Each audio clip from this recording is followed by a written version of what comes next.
Hi everyone, welcome and thank you so much for watching our Facebook Live or catching the replay. I'm Ariel Vaughn with MSBCoach. I'm the Client Relations Supervisor and Millennial Coach. And this month we are talking about visionary leadership, and I'm really excited about my two guests today. I have Jeff Coppola. I was like, I know I was going to butcher it, I'm sorry.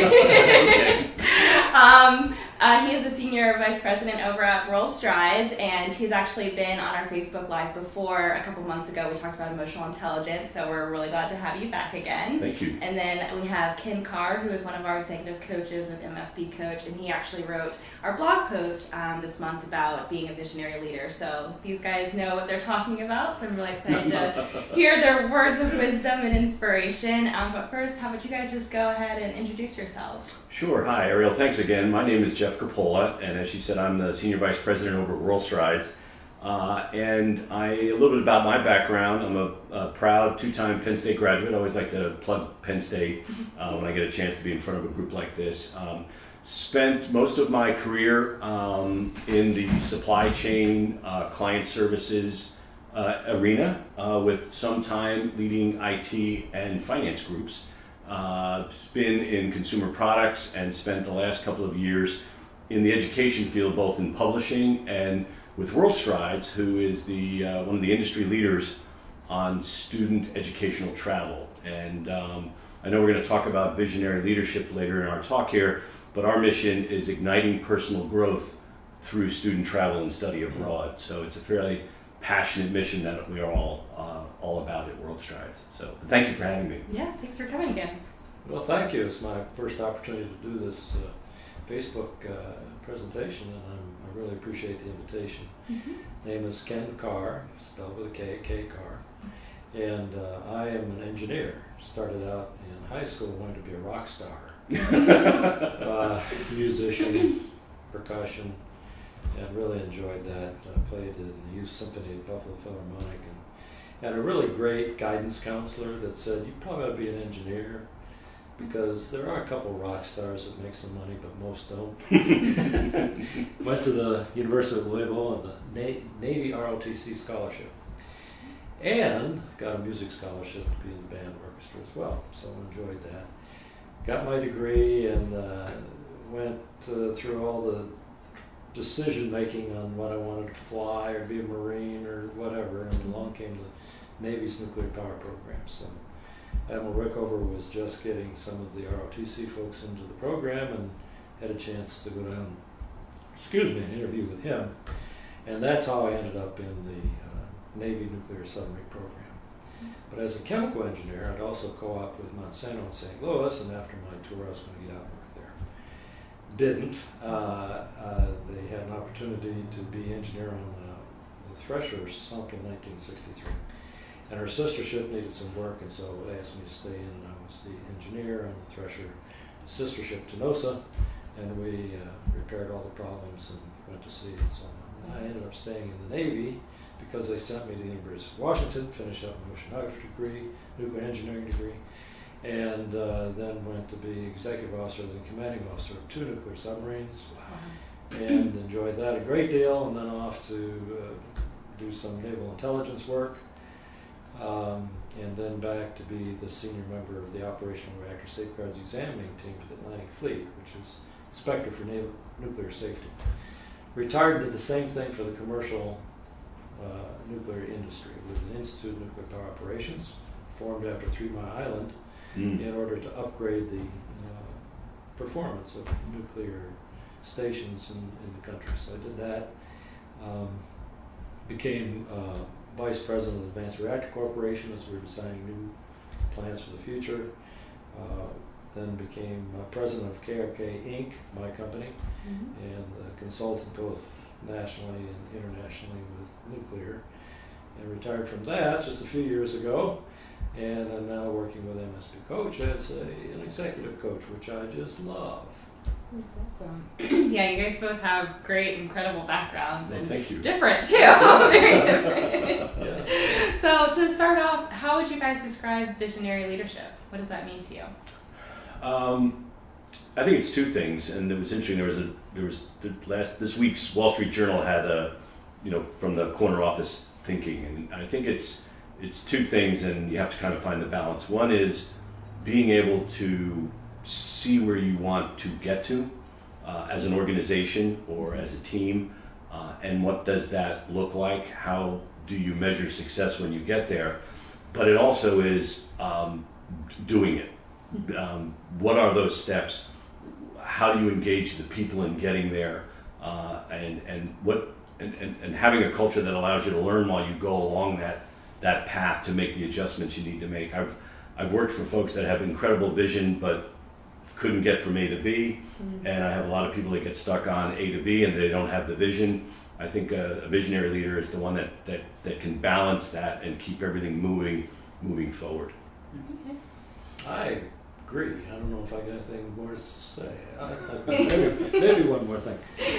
I worked for a visionary leader, Admiral Rickover, and I can still remember way back when and how in the 50s, after we learned all about atomic energy, where there were peaceful uses. And one of the things Jules Verne always wrote about was this submarine that could go forever underwater. I don't know, leagues on... Yeah, 20,000 leagues under the sea. And so Admiral Rickover had this vision, right? That was his vision. But he had the other thing you just mentioned. He had the whereabouts of how to accomplish it. He was very pragmatic, very practical. So there aren't a lot of people that have both. Right. But I'm not so sure. We're going to talk about that maybe a little bit. Yeah. But he had both, just tons of it. And but if you talk about leaders, you think charismatic and so forth. Well, Admiral Rickover, nobody ever claimed him to be a charismatic leader. Yeah. And he himself claimed to have the charisma of a chipmunk. So a leader doesn't have to be someone who says, oh man, I want to follow that person no matter where they go. A leader really has to embody that vision and be able to communicate that vision to everybody that is around that particular person. Yeah. And they become believers that can really happen. Right. Definitely. We can really build a submarine that can go underwater and not have any air at all for years and just keep going and going and going over the North Pole, all around. And he had that vision and he had the wherewithal to see it come to pass. Yeah. So the same thing, different ways. Yeah, and I think the component that Ken touched on is the engagement of the people and the people believing, trusting the steps and being all in on that roadmap, all in on that journey. And I think that's the third leg of the stool, right? So there's this incredible vision and the ability to articulate it, right? Yeah.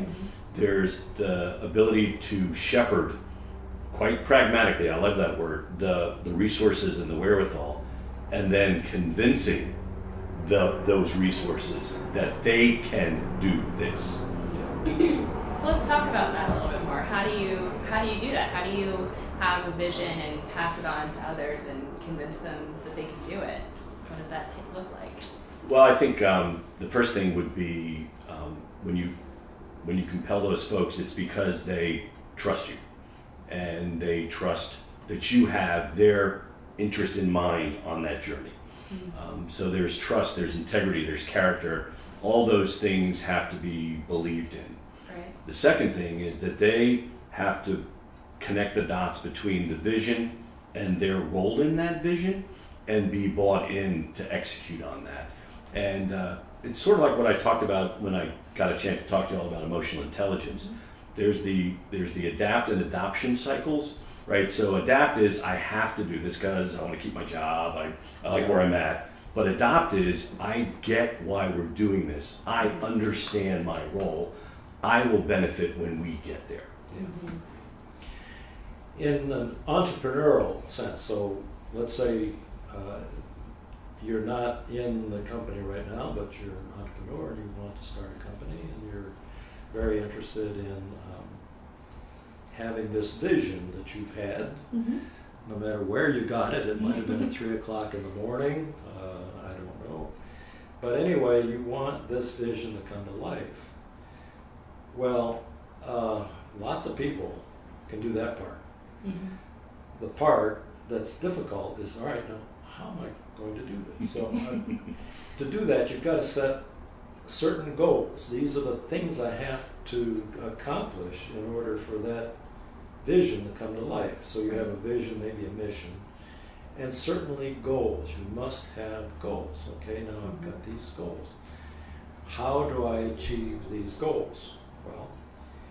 Well, let's say you're starting up a brewery. I've got to have equipment, I've got to have systems, I've got to have certain kinds of knowledge. And so the first thing to think about is systems, equipment, the technology. What is the technology I am going to have to do this? Mm-hmm. Now I've got the technology. Now I can't go and be a brewmaster, and I wouldn't apply for that job. So now I've got to select somebody who knows something about what we're doing, right? Or able to be trained to do it. You've got to get this thing going, start it up. So the people piece of this is both an individual that can buy into this vision. Yeah, I want to see this thing come online. I want to start producing the best wine in the world in this country, in this part of Virginia, and make it happen. All right. So now we've got that piece of it. So the people are key and very important. So it's interesting, there's two components of the people. One is the first one. Are they bought in? Do they understand the vision? But are they in the right role? Can they do the job? And to your point, do you have the time frame to take someone that's capable and train them? Or do you find someone who's capable and get them bought in on the vision? And that's just a function of how much time do you have to complete the vision. Right. And not every person you interview can do both. Exactly right. So you want to find a person that you can select and develop. Right. So the second piece is developing your people. So actually that's the fourth piece we're talking about. And then finally, one of my favorite sayings was, I went to a leadership course once, and the instructor was really good. He says, above all in leadership, be yourself. Yeah. Yeah. And when that doesn't work, change.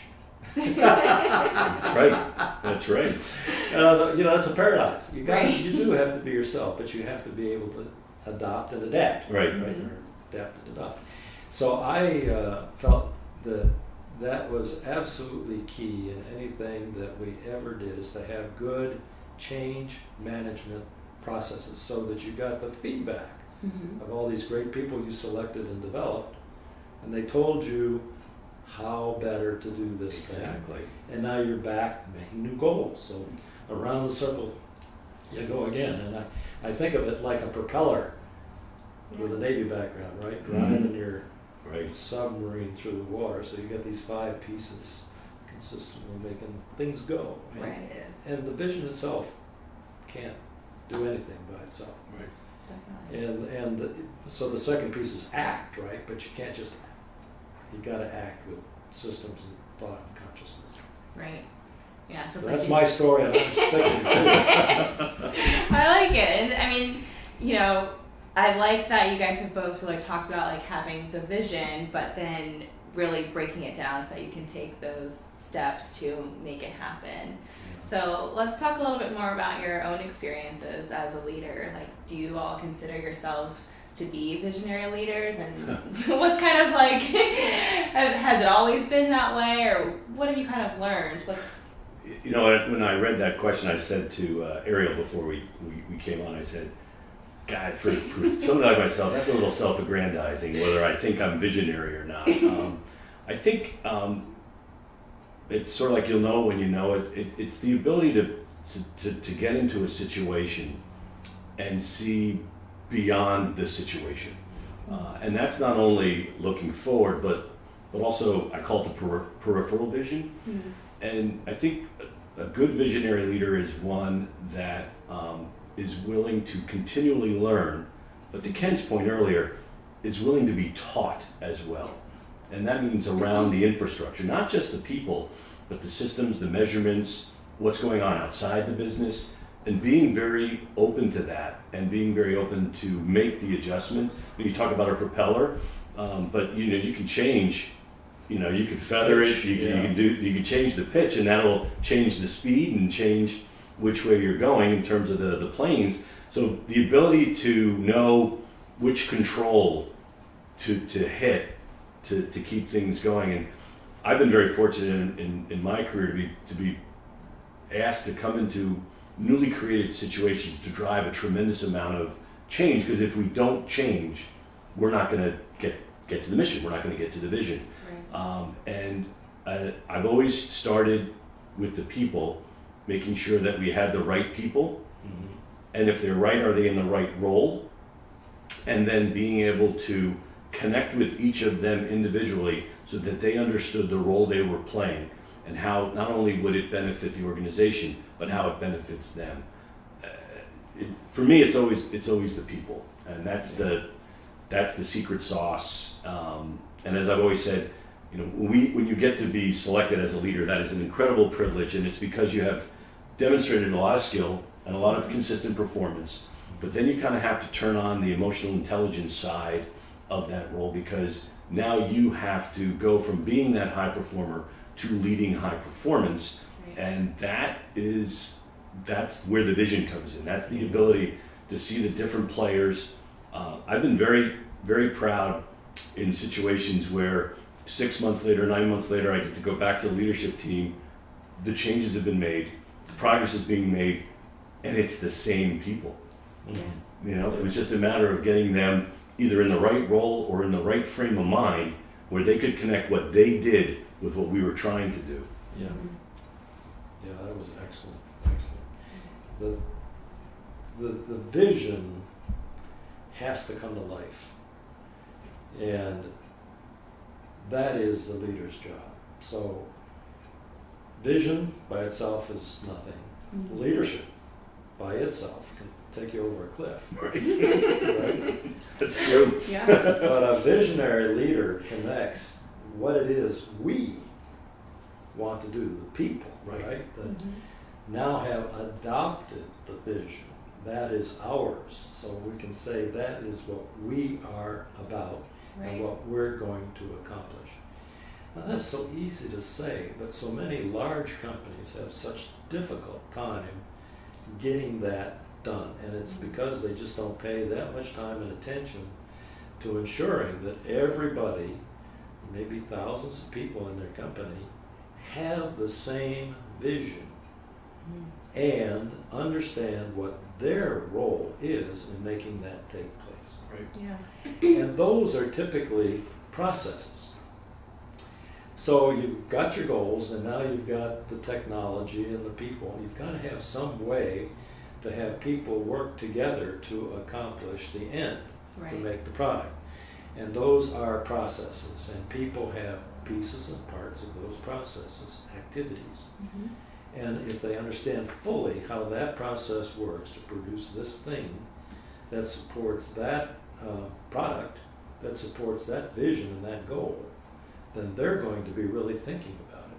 Yeah. And I think that's where it's at. It's so holistic. It can't be just this or that. It's got to be a systematic thing that is really work that everybody's bought into. And that feedback from, wow, that's a pretty good product. Right. But we can make it better. Exactly. Yeah. And there's what Ken talks about there is the engagement, right? So you get folks engaged and they understand their role in the process and the engagement. But the other E word that's so important to get where you want to go is empowering them to provide that feedback, to provide that learning. Again, back to the culture of learning, where failure is part of learning, and being empowered to make that decision, fail and learn, and everybody benefits from that. So there's the engagement, which you talk about, but the other E is the empowerment side, and them feeling empowered that they are making a difference and that they have a say, and not only a say from a personal standpoint, but now a say from a team or an organization standpoint. Yeah. reminded me of something kind of funny. There's a book, Wall Street Journal, I think a month ago, and a UC Berkeley professor wrote a book called In Defense of Troublemakers. Yeah, I saw that. I got the book. I read the book. It's so fun. I'm giving it to some of my troublemaker friends, and I said, "Hey, I'm your defender. Here's a book. Read it." But basically, what it says is that when you've got that team that you were talking about, and one of them is viewed by everybody as, "Oh, this person, let's say now." Even a troublemaker makes a team better. Mm-hmm. The team's job is to accept the fact that that person may not be really well liked, but what it does is every other member of the team now says, "Hey, I need to be able to explain to this person what I'm doing so that they bought in." They don't seem to be bought in. Right. So it makes the entire team to reevaluate what they're thinking, what they're doing, and try to come up another level. Mm-hmm. Now there's another kind of troublemaker which shouldn't be on the team. Right. So I'm talking about those troublemakers that are contributors, but always seem to be contrarians, maybe. Exactly. Something like that. Yeah, it's the glass half full person on your team. The troublemaker that you don't want on your team is they don't even have a glass. There's nothing in the glass. Yeah. It's just they're there to make trouble. But I think those dynamics are important. But again, part of the leader's role is to when to encourage, when to make sure you're not getting sideways, when we're not having an argument for the sake of the argument. Mm-hmm. And that takes a couple of iterations before the team gets comfortable. And that's why when we created the new framework for our customer support team, it was really important for me to take the new leaders out to do two things. One, learn about each other, and then so that they were on this new leadership journey together, so that they could have that relationship and make mistakes and trust each other. Yeah. Because as I've always said, as the leadership does, the rest of the organization does. And it was going to be very important for that new leadership team to understand their warts, understand the things that they were going to have to work on together, leverage their strengths as a team, and trust each other. And I think, again, part of the visionary leader can't do everything. They can't. And so they have to have some modicum of trust of the people in the next level down, and that they're developing the next level down. And it's that engagement and that empowerment that is so important, that they truly feel that. If they feel engaged and empowered, they'll do anything for you. Mm-hmm. They really will. Mm-hmm. And they'll stretch themselves. Yeah. That's the part I love about that role, is getting to watch people stretch beyond what they thought they could even do, because they were in a culture and environment that actually encouraged them to get out of their comfort zone, challenge themselves, challenge the organization, never losing sight of the mission and the end game and the goal. That, I always say, I wish I could bottle that up and sell it, because I'd be doing TED Talks and playing golf all the time. Yeah, it'd be fun. It would be fun. Well, you all have talked a lot about, empowering and engaging, and, it might be like one person's not really bought in, but has there ever been a time where you've had a vision, or, have seen a leader with a vision where they weren't supported, and, how do you overcome that as a leader? And, you said find the right people, but sometimes, you come into a new team and the people are already there. What can you do to bring them on the same page as you? What I try to do is give enough space and grace on that adoption cycle, so that it's their decision. I always want it to be their decision to stay.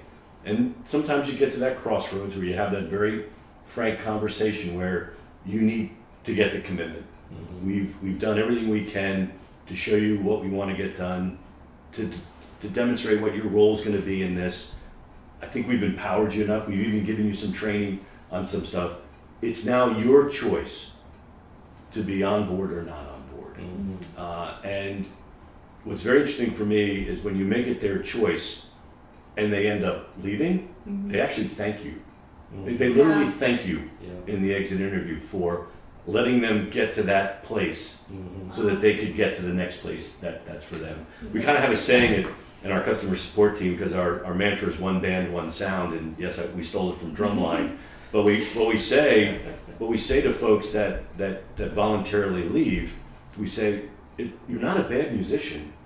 You just can't be in this band. Yeah. So go play your music somewhere where they want your music. Yeah. Where your music's going to be appreciated, where you're going to feel empowered about your music. Right. But this isn't the band for you. And that's not a bad thing. It's just, it is what it is. So I think I've also been in a situation where in a role, you have a vision, and then you can't get that sold up top. And it's very frustrating because you're being held accountable for some deliverable or some change, and you've thought real hard, and you've got this roadmap, and you've got everybody behind you ready to go, but it's the general who's not, giving you the orders to go. And that can be very frustrating too as a leader. Yeah. Well, then what happens? Well, then guess what? You get to make a choice. Yeah. I mean, you have to make a choice. Everybody has a boss. Everybody has a boss, and sometimes I've made the choice, and sometimes the choice was made for me. But at the end, as hard as that is for someone as driven as myself, it always ended up being the right thing. It always ended up being better. Yeah. You want to be someplace where, again, you feel appreciated, empowered, and you understand your role in it. And when you can't, make sure it's your decision. Don't let them make that decision for you. Yeah. Music. I like that analogy. Me too. Drumline. But if you think about a symphony orchestra, and I've had the That's true. wonderful pleasure of playing in a symphony orchestra as an amateur, as a youth orchestra as I was growing up, and in college and in community orchestras. And you stand in the middle of this orchestra, and they can just make the most wonderful sound that you can't even imagine. It's just a wonderful thing to see how that comes to happen. So how is it that we have some orchestras that are really remarkable and just make an amazing impression on you when you're listening, either in the audience or in a really good stereo system? Dated myself. There you go. Although they're coming back. Surround sound. They're coming back. And I feel like gosh, this is something special. Like Michael Tilson Thomas' San Francisco Symphony. Well, just a wonderful orchestra director and so forth. But there are others that are not quite so good. So what's the difference? And I think it has a direct analogy to business as well. Visionary leader. So if you're like Michael Tilson Thomas and you are just so into the music and you hear it, and you can hear it even before the orchestra plays it, to the point that you know what you want your orchestra to sound like, you are a visionary director of that orchestra, you're a visionary leader. And through passion and the way you treat your orchestra members, they know how to perform. They instill that in them. Right. And then let's say you've got a trumpeter over there. That's Jeff's example just a minute ago. And maybe that trumpeter would be better in a jazz band than in a symphony orchestra, because he's got a little lilt to the way he plays. And in a symphony orchestra, you've got to be pretty precise with your rhythms, right?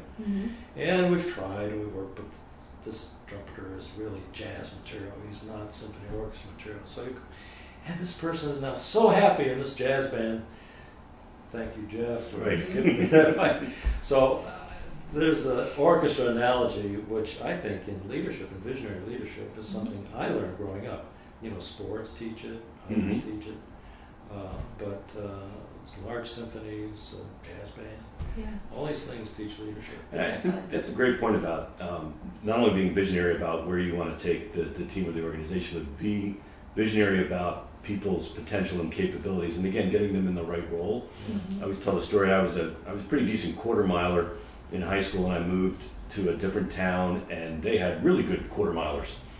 And the coach came up to me and said, "You want to run the half?" I'm like, "No, I'm not running the half mile." He goes, "No, I think you should run the half mile." And I was the best half miler on the team. But he saw that I had that potential. I didn't think I had that potential, Right. but he saw that I had that potential. And you weren't the only half mile, right? No, I wasn't, thank God. But I was one of the best half milers. I would have been the 5th best quarter miler on the team, but I was like the 2nd or 3rd best half miler. But that difference allowed me to do things that I never thought I'd be able to do because I just thought I was a quarter miler. So I use that example, like you said, in sports, that there's coaches and there's visionary coaches. You know, take a guy like Nick Saban, who's able to just year after year find those athletes and get them well beyond what they thought their potential was. And it's always next person up with his team. He's 3 deep in those. But all those players are bought into that vision, bought into the commitment that needs to be made to play at that level. And it's unfortunate you have this University of Maryland situation going on where there's someone that everybody thought he was visionary, but apparently no, that doesn't really work. And I always say that if you get things done by intimidation and bullying and those types of things, you'll win. You will, but in the end, it catches up with you. And so I think, I was telling Errol before we started, you can take a guy like Steve Jobs, right? And you can read Walter Isaacson's book and you go, "Oh my God, I wouldn't have lasted 10 minutes in a room with this guy." But what he was able to do is he got people bought in to what Apple was trying to do and bought into the role they were playing to get there. And interestingly enough, they could suffer through those sessions with Steve Jobs because they could see past that and knew what their role was in all of that. And you knew he had a deep passion. And you couldn't argue with his passion, right? So I think that's the secret sauce, is making sure people truly believe and trust your passion and their interest in getting to that goal, and they'll do anything for you after that. Definitely. Well, I would love for you guys to share, has there been any positive or negative experience that you've had regarding a visionary leader that's really impacted you or an organization that you've been a part of? I'll let you go first. Close, but not direct. There was a company that I had worked for, had retired from it actually at this point, and they brought in what they thought was a visionary leader. So I guess the philosophy here became, all right, let's throw everything up in the air and let's see how it falls. And once things have fallen into place, then that will be our next step. Well, that's not visionary. Right. So that person basically destroyed morale because nobody knew what they were supposed to do. So we're going to do things differently, but how? Right. And if you're in a process mode, particularly, I'm used to I come to work, I do things a certain way. And I want to open my mind to do things in a better way. But to what end? What is it I'm trying to do better? If I do this better, is it going to really contribute positively? Well, this person lasted maybe less than a year. The board got rid of them very quickly. Yeah. So that's close to personal account, but I've been fortunate in my life that I cannot recall working for somebody that didn't have a pretty good idea where they wanted to go. Yeah. I had the opportunity to work for someone who, to this day, is still one of the smartest people I've ever been around, and he could articulate where he wanted to take the organization. I just wasn't a fan of his methodology, which was, again, that bullying. There was a great article in LinkedIn last night about Navy SEALs, and his methodology is I'm going to tear you down to build you back up again, and for someone like that wasn't motivating for me, and it wasn't motivating for some others either. We got stuff done despite it, but it wasn't in a culture of engagement and empowerment. Yeah. And I literally would, and I consider myself a fairly strong guy. I would dread going into meetings with this guy, because as prepared as you were, it was his mission to make you look dumb, and that he was the smarter guy. And I've always lived by the other. I want to be the dumbest guy in the room. I want to be surrounded by people that are going to teach me and challenge. But it was hard, and I ended up leaving. Yeah. So, but it was a great lesson, because in anything, in those types of failures, those lessons are actually more powerful about what not to do Yeah. when you get it than what to do. Yeah. And so it was for me. It's helped me get to where I am today. So, but it's I think earlier to my comment, you want to recognize that, and you want to make it your decision. If that's not the right place for you. You want to work for someone who trusts you and whom you respect. Right. Yes. And some people get in leadership positions because they are so smart. Right. And they know things, and they're very technically capable. And then they get put in a leadership position, and they cannot get people to work for them, or really what you want is people working amongst themselves to carry out your vision. Yeah. And that type of leader comes along maybe a little too often, but I've been lucky. Yeah.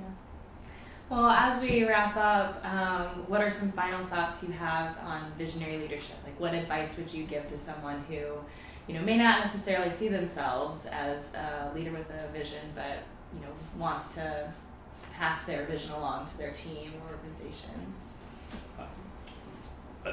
Again, my advice is people. You really need to be engaged. I think you're right, trusted and respected, but that's earned. That doesn't come with the title, it doesn't come with the corner office. I think you have to truly connect, be empathetic, understand where they're going. The other thing I said in our other talk, I say this all the time at World Strides, is I have the privilege of being with you all 7.5 hours a day. The other 16.5 hours and the 48 on the weekend, that's called life. And I know that impacts what goes on in this building. And if they trust that you recognize that, and are sympathetic to that, and help them balance that better, it's tremendous, the energy that you see from that. And then what happens is they start helping each other out. And that's the part that I enjoy, is that they start trusting each other and helping each other out. And they'll say, Ken, you do that really well. And you go, but Jeff, you do this really well. Let's get together and figure out how we both can do those two things better. Yeah. So instead of that being the manager or the supervisor saying, Capola, you better get better on this, you create this culture where they're trusted, and they start trusting each other to help each other out. So I think it's all about the people. You can have a great product, you can have a great vision, you can have a great brew tank and the best hops in the world. It's all about the people. It's absolutely all about the people. Take care of that, everything else takes care of itself. That reminds me of Lincoln on leadership. I don't know if we had a session years ago here on Lincoln on leadership. Yeah. But Lincoln had two very interesting traits. One was he trusted you instantly. So anybody that would come into his presence, he viewed himself as their servant. In other words, servant leadership.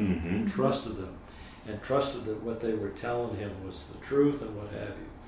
He was no fool. He knew some people weren't leveling with him.